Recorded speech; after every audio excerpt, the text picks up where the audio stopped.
Berkat di dalam kesetiaan. Pada waktu pagi, gelisahlah hati Firaun. Lalu disuruhnyalah memanggil semua ahli dan semua orang berilmu di Mesir. Firaun menceritakan mimpinya kepada mereka, tetapi seorang pun tidak ada yang dapat mengartikannya kepadanya. Lalu berkatalah kepala juru minuman kepada Firaun, "Hari ini aku merasa perlu menyebutkan kesalahanku yang dulu. Bersama-sama dengan kami ada di sana seorang muda Ibrani, hamba kepala pengawal istana itu. Kami menceritakan mimpi kami kepadanya, lalu diartikannya kepada kami mimpi kami masing-masing. Kemudian Firaun menyuruh memanggil Yusuf." Saudara, hari ini pasca Pilpres maupun Pileg, kita mendengar beberapa kisah yang lucu-lucu. Termasuk salah satunya adalah kisah tentang orang-orang yang gagal menjadi caleg. Gagal menjadi anggota legislatif. Mereka jadi caleg tapi nggak tembus, saudara. Di Jawa Timur, di Banyuwangi ada seorang caleg yang viral beritanya. Gara-gara dia tidak bisa lolos ke legislatif, akhirnya tadinya dia menyumbang paving untuk jalanan warga. Tapi karena tidak lolos, akhirnya dia minta bongkar itu pavingan, ya. Dia tarik itu pavingan dan dia merasa stres dan sebagainya, saudara-saudara. Kisah ini adalah salah satu kisah dari antara sekian banyak kisah di mana ada caleg-caleg yang mulai stres, saudara. Jadi pasca pemilu pun rumah sakit mulai mengantisipasi layanan psikologis kepada orang-orang yang stres. Saya dengar di berita yang lain ada caleg yang tiap hari sudah pakai seragam anggota legislatif, tapi nggak kepilih, ya. Udah mulai ngomong-ngomong sendiri, udah mulai meracau sendiri. Ada yang jual mobil, saudara-saudara. Kalau saudara ikut beritanya, jual mobil, 2 biji mobilnya, tapi cuma dapat 11 suara. Kasihan banget. Tapi di satu sisi yang lain, ada caleg yang cuma pasang foto lucu, tapi kepilih 2 juta orang, saudara-saudara, ya. Dia ketika ditanya, apa yang kamu lakukan? Nggak lakukan apa-apa. Cuman pasang foto lucu aja. Lalu kemudian dicoblos sama 2 juta orang. Akhirnya sekarang punya tempat di legislatif, saudara-saudara. Saudara tahu ya orangnya ya? Uhui. Nah, kalau ketawa itu artinya angkatan saya itu ya. Padahal yang saya lihat, waduh orang tua semua yang ketawa. Saya langsung sedih, saudara-saudara ya. Ternyata saya sudah, jangan lanjutkan ya. Saudara, fenomena ini adalah fenomena yang kemudian membuat kita jadi mikir ya. Ada orang yang berusaha sampai sumbang paving. Betul? Sampai melakukan ini dan melakukan itu. Tapi ketika tidak bisa atau tidak melakukan banyak, berkorban banyak, jual mobil, gak kepilih. Tapi ada orang yang cuma pasang foto, kepilih. Begitu. Saya tentu tidak ingin berdebat kita soal kapasitasnya, tapi saudara-saudara, banyak orang akhirnya mendefinisikan atau mencoba untuk menjelaskan fenomena ini sebagai good luck and bad luck. Kalau dalam bahasa Yunaninya hoki. Betul ya? Saudara, seringkali kita kan mendefinisikan, wah gue lagi hoki nih gitu kan. Kenapa? Karena dapat proyek. Wah lagi hoki nih, kenapa? Wah karena ada keberuntungan begitu. Karena apa? Karena kita berusaha untuk menjelaskan satu fenomena di mana kita kurang effort mungkin, atau kita kurang lakukan usaha gimana, tapi ternyata kita beruntung. Tapi ada orang yang usaha sampai ngotot mau, istilahnya tuh jungkir balik, jumpalitan, tapi ternyata hasilnya tidak seperti yang diharapkan. Makanya di dalam hidup saudara-saudara, banyak orang yang berdoa kepada Tuhan minta apa? Hoki. Banyak orang yang berdoa entah kepada Tuhan atau kepada ilah atau kepada siapapun, berharap supaya hidupnya penuh dengan hoki. Tapi kembali lagi saya mau bertanya, emangnya dengan lebih banyak berdoa kita lebih banyak hoki? Belum tentu loh saudara-saudara. Betul nggak? Doa itu usaha bukan? Doa itu usaha juga. Tapi apakah dengan semakin banyak usaha pasti hoki? Tidak. Nah banyak orang tanpa sadar saudara-saudara menjadikan kekristenan atau Tuhan itu sebagai supaya dapat hoki.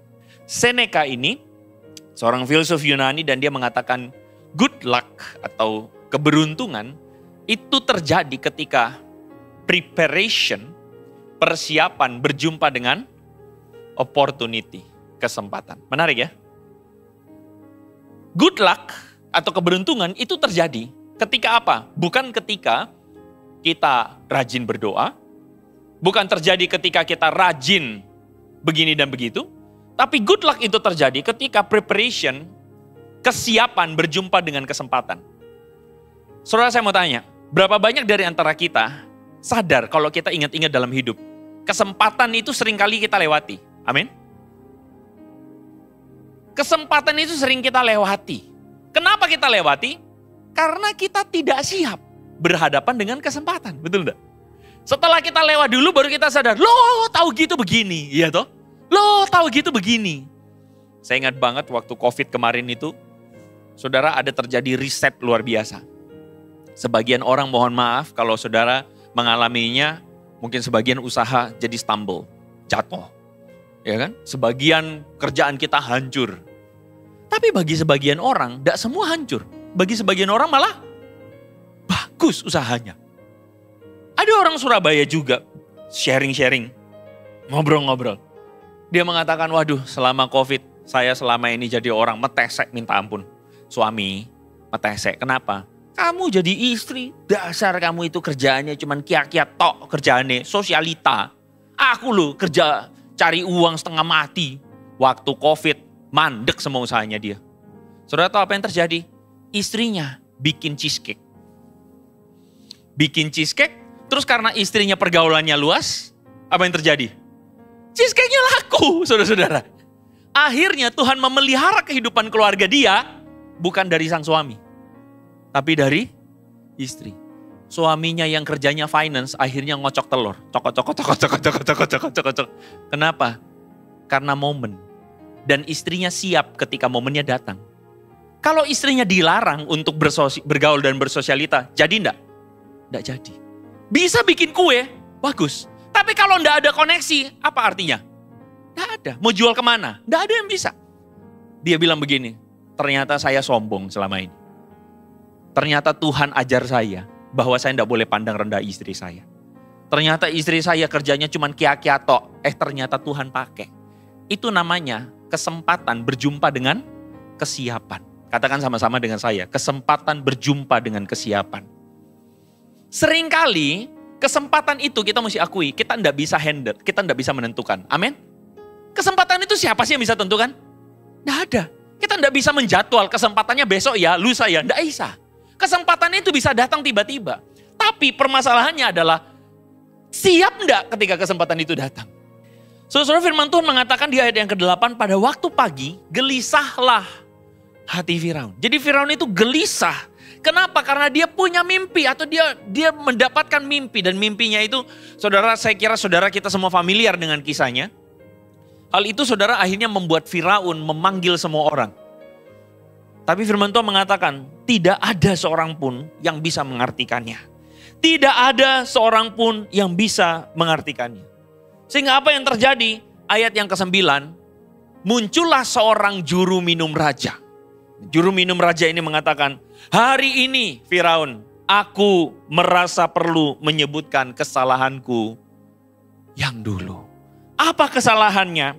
Saudara-saudara, kalau kita baca kisah Yusuf, kita tahu bahwa waktu itu juru minum raja dan juru roti itu masuk penjara.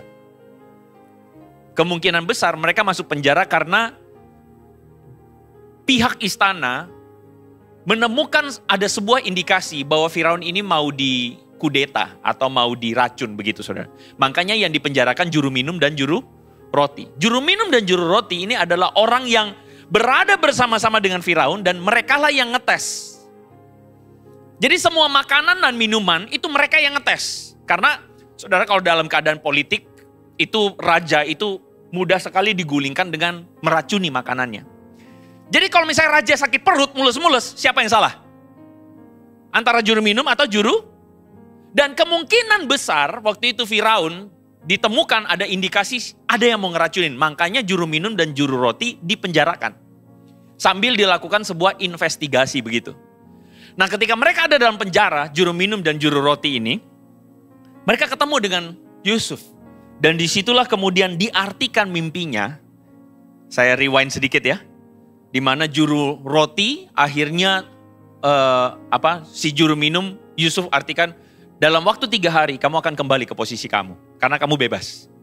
Tapi juru roti Yusuf mengartikan sayang, maaf nih kamu akhirnya harus mati. Kenapa? Karena terbukti kamulah yang bersalah. Saudara, cerita itu adalah cerita yang membuat mereka akhirnya juru minum ini. Jadi sebelumnya mereka dapat mimpi, lalu kemudian mimpinya benar, terbukti. Lalu Yusuf hari itu ngomong sama juru minum, aku punya satu permintaan. Apa permintaannya? Ingatlah aku. Nanti kalau kamu kembali kepada Firaun, ingat aku, kata Yusuf. Ada yang masih ingat Yusuf kenapa masuk penjara? Kenapa? Nyolong ayam? Bukan. Enggak. Karena apa? Potifar, betul. Bukan Potifarnya Pak, istri Potifar. Jadi si Yusuf dirayu sama tante. Dan kemudian Yusufnya kabur, lalu kemudian difitnah dan Yusuf masuk penjara. Soalnya di ibadah raya yang pertama, saya membagikan atau sharing firman Tuhan tentang ketika hal yang pahit terjadi dalam hidup kita. Saudara, kadang-kadang kalau jadi Yusuf, kita itu sebagai manusia yang cuman ngerti sepotong demi sepotong, bisa protes enggak sama Tuhan? Loh, aku tuh sudah melakukan yang benar. Tapi kenapa aku masuk penjara Tuhan? Aku sudah melakukan yang terbaik. Kenapa aku masuk penjara? Dan pada kenyataannya tidak ada jawaban Tuhan. Yusuf di dalam penjara. Dan satu-satunya harapan bagi Yusuf untuk keluar adalah juru minum. Karena juru minum ini adalah orang yang dekat dengan Firaun dan dia berharap bahwa kamulah yang bela saya. Karena saya nih di sini karena difitnah. Aku nih difitnah orang. Tapi firman Tuhan di pasal 40 ayat 23 mengatakan bahwa Yusuf dilupakan. Amin. Saudara, kalau misalnya saudara jadi Yusuf, kecewa enggak? Kecewa enggak? Jadi orang benar, hidup takut akan Tuhan, melakukan kebenaran, difitnah. Terus setelah itu punya satu harapan titik terang. Nah, saya bayangkan ya Yusuf di penjara itu berdoa, Tuhan tolong aku, tolong buka jalan. Ternyata jalannya kebuka, juru minum, juru roti. Lah, satu-satunya kesempatan Yusuf adalah juru minum. Tapi apa yang terjadi setelah ditolong Yusuf? Dilupain. Pernah tolong orang dilupain orang? Pernah. Pernah melakukan yang baik dijahatin orang? Belum ada apa-apanya sama Yusuf. Lebih parah Yusuf, saudara. Tapi Yusuf itu saudara di dalam keadaan seperti itu. Wah, saya membayangkan dia kecewa, dia marah. Saudara, ada satu film yang bagus. Saya menyarankan kalau misalnya yang keluarga punya anak, nanti boleh cari film ini. Joseph King of Dreams. Ini film bagus. Film ini dibuat kalau nggak salah DreamWorks dan dia menceritakan kisah Yusuf. Sangat-sangat bagus menurut saya. Pembuatannya itu apik gitu dan orang Kristen memang terlibat di dalam cerita ini, saudara. Ada satu scene di mana dia itu nanam pohon di penjara. Jadi ceritanya pohon itu tuh dari tunas terus dia tanam gitu. Waktu dia tanam pohonnya mulai gede. Wah, dia seneng banget, itu yang bikin hiburan buat dia, saudara ya. Jadi hiburan, wah ini pohonnya makin besar, wah dia terhibur. Sampai satu masa di mana pohon itu makin gede, terus tahu-tahu saudara-saudara terjadi badai atau gimana, akhirnya pohonnya tumbang, saudara. Dan itu dibikin dia marah luar biasa sama Tuhan. Dia marah, Tuhan kenapa kamu lupakan aku? Bahkan satu pohon yang tak sayang ini patah Tuhan. Kenapa kamu jahat sama aku? Aku melakukan yang benar, aku tidak melakukan yang salah. Kenapa aku dibeginikan? Aku menolong orang yang juru minum dan juru roti itu. Tapi juru minum satu-satunya harapan, lupain aku. Aku tidak bisa keluar dari tempat ini. Tuhan, engkau jahat. So ketika momen itu Yusuf jatuh, ya, dia marah, dia jatuh dan kemudian entah bagaimana pohon yang tumbang itu akhirnya muncul tunas baru. Nah, di situ dia nyanyi lagu. Lagunya apa? Saya tidak bisa nyanyi sama saudara, tapi lagunya bagus. You know better than I, itu judulnya. Engkau tahu lebih daripada aku. Aku ini terbatas Tuhan. Aku tidak tahu apa-apa, tapi engkau tahu. Saudara tahu apa yang terjadi? Disitulah penggambaran bagaimana Yusuf berserah kepada Tuhan. Kesempatannya belum datang. Yang dia berharap kesempatannya mau datang di depan, belum datang. Masih ada delay, masih ada penundaan. Tunggu kata Tuhan. Kadang dia merasa aku udah tidak sabar Tuhan. Tuhan bilang tunggu. Suka nggak kata tunggu? Suka enggak? Halo? Kita suka dengan kata percepatan, betul enggak? Wah pengen cepet. Apalagi di dunia instan hari ini kita pengen cepet. Kalau udah enggak cepet kita enggak sabar. Maunya cepet, kenapa? Karena kita ingin menguasai. Tapi kita lupa bahwa di dalam hidup siapa yang menguasai? Tuhan. Waktu Tuhan belum datang. Dan ketika waktu Tuhan datang, Yusuf jadi seperti yang kita cerita tadi. Tiba-tiba Firaun mimpi. Loh kebenaran Firaun mimpi. Loh kebenaran akhirnya apa? Juru minum bilang, aku lali. Sorry aku salah. Ada orang yang patut ditolong dan dia bisa mengartikan mimpi. Oke sekarang saya mau tanya. Saudara kalau misalnya juru minum raja waktu itu keluar dari penjara. Lalu dia bilang sama Firaun, Un gitu. Ya, panggilannya Uun gitu ya. Un, tolongin dong ada temanku yang masuk penjara. Sopo? Yusuf. Sopo DE? Orang Ibrani. Hah? Bangsa budak, bangsa yang bukan bangsa kita itu? Iya. Kenapa dia masuk penjara? Itu ada tuduhan dari istri Potifar. Menurut saudara, Firaun akan membebaskan Yusuf tidak? Halo? Kenapa? Kenapa? Kenapa? Oh karena Firaun adil dan benar makanya dia membebaskan Yusuf. Enggak, jangan ngarep. Firaun itu pemimpin politik. Lebih menguntungkan mana? Membela Potifar, bawahan atau kepala pasukan istananya, atau membela seorang budak yang tidak jelas? Lebih menguntungkan yang mana buat dia? Membela Potifar. Oh, ada itu tak? Apa itu tuduhan Firaun? Itu cuma dituduh istrinya Potifar. Firaun enggak paten, tahu saudara? Itu bahasa apa? Bahasa Yunani itu. Enggak paten. Ngapain saya tolong orang kecil? Saya harusnya tolong orang besar supaya Potifar lebih berhutang budi pada. Kalau hari itu juru minum raja ingat bahwa dia harus bela Yusuf di depan Firaun. Apa yang terjadi sama Yusuf? Mati. Betul nggak? Firaun akan hukum mati Yusuf. Kenapa? Ya wes, hukum sekalian supaya Potifar berhutang sama hutang budi sama saya. Yalah istrinya. Kan istrinya Potifar. Betul? Dan solusi untuk membuat istrinya mingkem adalah hukum. Supaya Potifar merasa berterima kasih pada saya. Pada momen yang tidak tepat, kita anggap itu pertolongan. Sebenarnya nggak pernah jadi pertolongan. Itu jadi bad luck. Betul nggak? Halo, saudara masih bersama dengan saya? Waktu saya dengar ini saya bilang, gila Tuhan. Benar, waktu Tuhan pasti yang terbaik. Walau kadang tak mudah dimengerti. Lewati cobaan, ku tetap percaya waktu pasti yang terbaik. Saya kasih tahu. Yusuf, dalam waktu semalam saja, ketika Firaun bermimpi, ini ndak ada angin, ndak ada hujan, Tuhan kasih mimpi. Firaun gelisah, duk-dak. Dia punya kepentingan. Firaun selama ini ndak ada urusannya galau gara-gara mimpi, saudara-saudara. Tapi dia galau gara-gara mimpi, dia punya kepentingan. Dan kepentingan itu, kesempatan itu berjumpa dengan juru minum yang sudah lupa.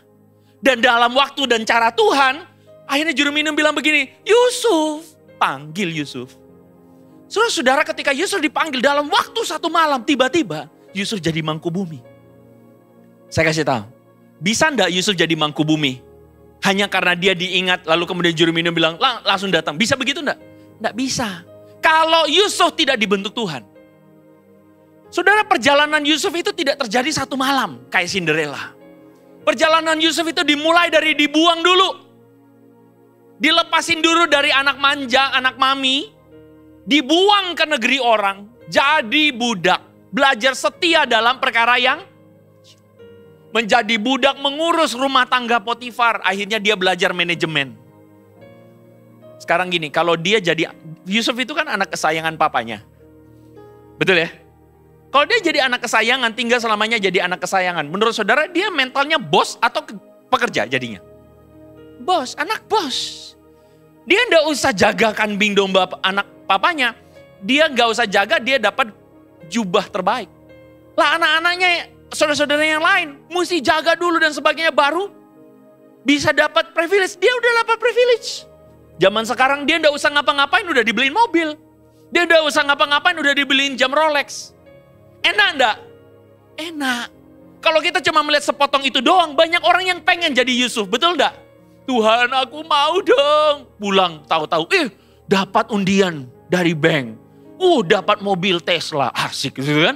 Wah, dapat BYD, wah puji Tuhan. Saudara, kalau cuma menganggap berkat Tuhan cuma sepotong itu, menurut saya, itu tidak ada artinya. Sama seperti Yusuf cuma berdoa minta jubah indah. Ya sudah, dia dapat jubah indah, terus apa? Ya tidak ada apa-apa. Hatinya, karakternya tidak teruji. Sampai dia dibuang jadi budak, baru di situ dia belajar merendahkan diri. Dia belajar untuk mengatur seluruh isi rumah. Di fitnah sama Potifar, istri Potifar, dia belajar untuk tetap bersikap benar. Belajar rendah hati sampai pada momennya di mana Yusuf akhirnya siap jadi pemimpin. Ada sebuah pepatah mengatakan begini. Kalau kamu ingin tahu karakter pemimpin, kamu kasih dia kekuasaan. Betul nggak? Kalau kamu pengen tahu karakter seseorang yang benar, kasih dia kekuasaan. Itu kata Lincoln. Saudara, ketika orang punya kuasa, punya power, ketok karakternya. Yusuf sebelum dikasih kuasa, dibentuk dulu sama Tuhan. Diajar setia dulu dalam perkara yang kecil. Sampai waktu Tuhan, kesempatan berjumpa dengan apa? Kesiapan. Kesempatan itu berjumpa dengan kesiapan. Mari kita baca sama-sama Lukas pasal 16 ayat 10. 1, 2, 3. Barang siapa setia dalam perkara-perkara kecil, ia setia juga dalam perkara-perkara besar. Dan barang siapa tidak benar dalam perkara-perkara kecil, ia tidak benar juga dalam perkara. Gile nggak saudara? Makanya Tuhan Yesus gila. Begitu luar biasa hikmatnya. Dan kebenaran yang dia sampaikan tidak pernah salah, saudara-saudara. Dia mengatakan kalau ada seorang tidak bisa setia dalam perkara kecil, perkara besar datang, dia tidak siap. Amin. Ketika kesempatan datang, siap enggak? Tidak siap, lewat. Jadi saudara jangan berdoa, minta good luck. Berdoalah supaya minta ketika kesempatan itu datang, kita siap. Amin. Dia Bapa kita yang baik, dia tahu yang terbaik. Makanya dia ngerti kapan waktunya. Sehingga kita sebagai anak-anaknya, doa kita harusnya adalah minta hikmat Tuhan. Minta kesetiaan. Minta supaya aku bisa mengerjakan yang baik Tuhan. Supaya ketika waktunya tiba, at the time, kesempatan itu datang. Tuhan, Engkau dapati aku setia. Dan aku siap untuk memegang apa yang Engkau percayakan buat aku. Amin. Makanya Tuhan Yesus mengatakan barang siapa setia dalam perkara kecil, maka dia akan dipercayakan perkara yang lebih besar. Barang siapa setia, maka engkau akan dapat yang lebih besar dan sebagai Bapa, Bapamu di sorga akan mempercayakannya kepadamu. Makanya saudara dalam Kejadian 41 itu diceritakan tidak ada yang bisa artikan kecuali Yusuf. Kenapa? Karena Yusuf setia. Saudara, Yusuf bisa nggak di dalam masa penjaranya dia kecewa sama Tuhan? Istilahnya tuh mutung. Tahu mutung? Bahasa Jawa bukan? Apa artinya mutung? Ngambek. Juru minum bilang, aku loh dapat mimpi. Begini. Juru roti bilang, aku loh dapat mimpi. Yusuf bisa enggak? Bersikap begini, bodoh amat. Gue udah setia sama Tuhan, tapi kenapa begini? Bodoh amat, kalian mau jungkir balik, biarin. Bisa enggak? Bisa. Bisa enggak dia ngambek sama Tuhan? Bisa. Bisa nggak dia malas-malasan, aduh malas ngapain, sudahlah bodoh-bodoh, toh aku juga bakal mati. Bisa nggak kayak gitu? Bisa. Yusuf bisa saja mutung, males, ngambek, dan gak mau tahu. Tapi Yusuf belajar setia. Diceritain aku lo punya mimpi. Yusuf mau meladeni. Mau humble, mau datang, mau ladeni. Ya wes ini tak kasih tahu, ini artinya. Yusuf belajar setia di situ. Saudara, dalam mitologi Yunani ada sebuah legenda. Ini cerita bohongan ya, bukan cerita asli. Legenda seorang dewa namanya Kairos. Kalau saudara lihat Kairos ini, penampakannya itu bagi saudara yang suka mitologi Yunani, penampakannya itu seperti dewa Hermes. Tahu Hermes? Pak, saya taunya tas Hermes, Pak. Ya udah bagus ya. Hermes itu saudara adalah dewa penyampai pesan. Kairos itu mirip, saudara lihat kakinya itu ada sayapnya. Artinya Kairos ini cepet, set, gitu. Enggak, saya lagi tidak sedang kampanye, saudara ya. Lanjut ya. Nah, Kairos ini digambarkan menghadap ke kiri. Nah, orang Yunani itu kalau baca dari kiri ke kanan, persis kayak kita. Baca Latin kan dari kiri ke kanan. Kairos itu menghadap ke kiri, apa artinya? Cerita ini mengartikan kepada kita bahwa Kairos itu seperti dia tuh sedang membawa sesuatu dan dia tuh akan selalu berhadapan, berjumpa dengan kita setiap hari. Kesempatan itu berjumpa dengan kita setiap hari, saudara. Kesempatan itu berlawanan dengan kita dan cuma terjadi pas bertatapan satu kali. Dia lewat dengan sangat cepat, lewat. Dan kesempatan itu cuma bisa ditangkap sama orang yang siap untuk tangkap kesempatan. Kalau saudara perhatikan Kairos itu kepalanya botak. Ini karena saudara lihat ini botaknya enggak terlalu kelihatan ya. Saya tunjukkan ke sini. Nah itu. Kepalanya tuh kayak gitu digambarkan. Jadi rambutnya tuh di depan sama di samping begitu saudara. Rambutnya di belakang enggak ada. Jadi cerita ini ingin menggambarkan kesempatan itu kalau ketemu kita, kita mau tangkap. Terlambat sepersekian detik, bisa tangkap enggak belakangnya? Enggak bisa, botak. Loh kelewatan. Jadi legenda ya, ini bukan kisah Alkitab ya. Awas ya yang bilang, wah Pastor Andres ceritain Kairos dari Alkitab tuh. Enggak ada di Alkitab, ini mah kisah legenda. Jadi kisah ini ingin menggambarkan kesempatan itu akan datang kepada orang yang siap untuk tangkap dari depan, cepret langsung. Kita cepat tangkap atau enggak, kapan menentukan bisa tangkap atau enggak, itu tidak bisa terjadi dalam satu hari satu malam. Engkau harus berlatih, engkau harus setia pada perkara yang kecil. Izinkan saya menyelesaikan perenungan firman Tuhan ini dengan sebuah kisah. Satu kali saudara saya berkhotbah di Surabaya. Ibadahnya jam 8.30. Waktu itu sama pengurus gerejanya dibilang, Pastor mau berangkat jam berapa? Kebetulan saya hari Sabtu ada pelayanan. Saya bilang saya enggak bisa. Hari Minggu saya baru bisa. Oh ya wes, karena sebelumnya saya berangkat jam 5. Sebenarnya saya berangkat jam 5 pagi saudara-saudara. Jadi saya sampai masih keburu. Saya lupa jam 6. Masih keburu untuk datang ke Surabaya berkhotbah di jam 8.30. Masih keburu. Saya bilang, jam kayak waktu itu aja lagi deh. Oke Pastor, ini ada 3 jam. Jam 5, setengah 6, jam 6. Pastor pilih yang mana? Saya pikir-pikir, pagian deh. Jadi saya bilang, 5.30. Setengah 6. Yowes, keluar tiketnya saudara. Hari H saya datang, saya mau lebih pagi. Jam setengah 5 saya udah berangkat dari rumah ke bandara. Saya udah pakai baju jas kayak begini kira-kira. Pakai koper supaya keren gitu, saya jalan santai sudah. Wah, setengah 6 mau berangkat. Saya masuk ke ruang, sampai di ruang saya lihat, loh kok kosong? Posisi jam 5 kurang. Kok kosong? Loh, saya tanya, loh ini yang ke Surabaya? Langsung yang jaga tiket saudara, petugasnya situ langsung mukanya berubah. Loh, Bapak dapat SMS enggak? Hah, SMS? Enggak tuh. Lupa ini tadi sudah berangkat jam 5 semua.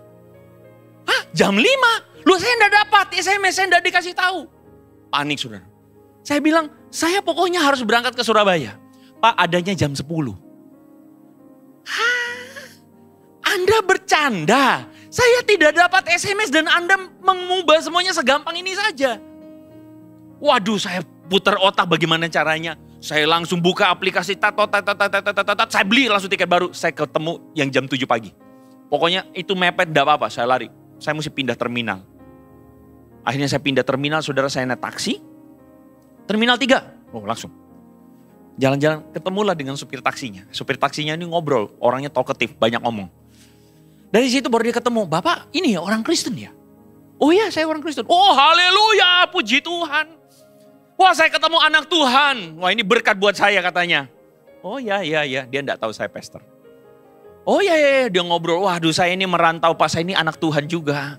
Saya merantau ke tempat ini, waduh cari uang hari Minggu tapi sayangnya saya enggak bisa beribadah Pak. Karena saya mesti cari uang begitu. Oh iya, Bapak nanti bisa kok ibadah online, saya bilang begitu. Oh iya, dia ngomong saya ini cari jiwa juga. Pelayanan juga saya ini dulu Pak. Pelayanan sampai sekarang saya berusaha melakukan dengan takut Tuhan. Oh iya bagus. Saya iyain aja. Jadi ceritanya saya lihat ke Argo saudara. Di Argo itu 39.000 kira-kira. Pindah terminal. Saudara bingung, pindah terminalnya 39.000? Itulah Jakarta. Antara satu terminal dan terminal lain itu antara satu mall ke mall lain saudara-saudara. Ya udah saya keluarin uang saudara. Saya keluarin uang 50.000. Saya berharap, tadi pikirnya saya murah hati dong. Saya bilang, ambil kembaliannya. Waktu saya kasih, saya belum bilang ambil kembaliannya. Supir taksi bilang apa? Kurang Pak. Pindah terminal 100.000 katanya. Loh, ini yang ngomong haleluya dan puji Tuhan tadi itu. Ini ya yang ngomong cari jiwa itu. Pelayanan itu. Kaget saya setengah mati. Kurang Pak. Saya langsung bilang, Pak, saya ini dalam 1 bulan 2-3 kali saya terbang. Saya ini orang sini. Dan saya tahu, saya ngerti, saya bukan orang luar yang bisa dibodoh-bodohin. So, saya bilang begini, cari uang gak gitu caranya. Oh maaf Pak. Jadi begini saudara. Dari cerita ini, saya mau kasih tahu apa. Waktu saya turun, Tuhan bicara sama saya.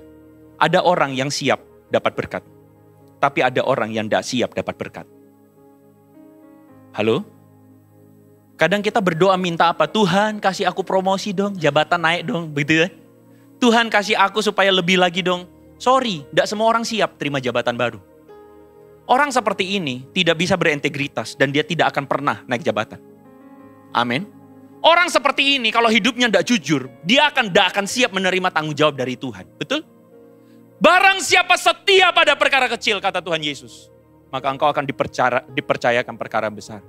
Tapi barang siapa tidak setia, dia tidak bisa dipercayakan perkara besar. Saya minta tim musik maju ke depan.